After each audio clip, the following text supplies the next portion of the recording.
नमस्ते भाई बहनों, आप सभी का स्वागत है हमारे वैष्णवी लोकगीत चैनल पे। आज हम आप सभी के बीच लेकर के आ गए हैं बहुत ही मजेदार कहरवा गीत है। आप सभी को कैसा लगेगा कमेंट करके जरूर बताइएगा।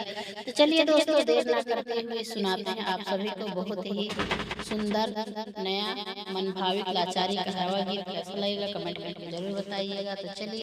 आइल नहर में पानी बलम हो कैला किसानी, आइल नहर में पानी बलम हो कैला किसानी, कैला किसानी बलम कैला किसानी, कैला किसानी बलम कैला किसानी, आइल नहर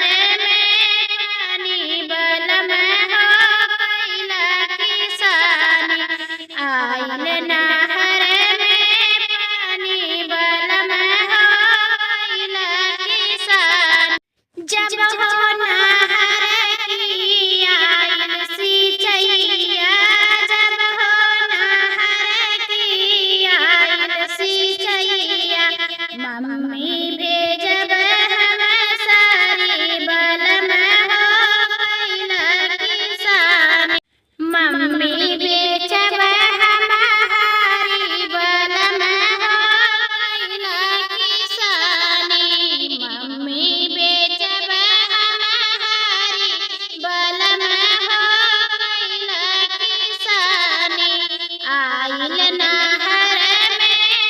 पानी बलम हो कैला किसानी, आइल नहर में पानी बलम हो कैला किसानी। जब हो सिंचैया आइल सुदिनवा, जब हो सिंचैया आइल सुदिनवा, भाभी बेचब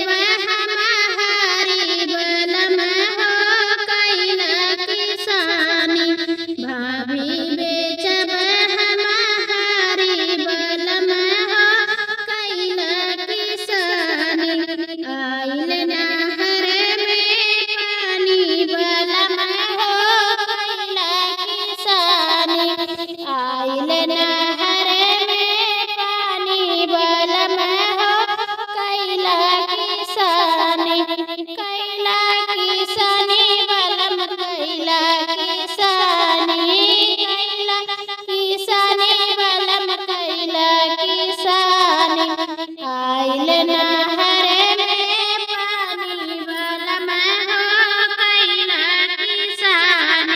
जब हो सिंचैया आइल सुदिनवा, जब हो सिंचैया आइल सुदिनवा, ननदी बेचब हमारी बलम हो कैला किसानी, ननदी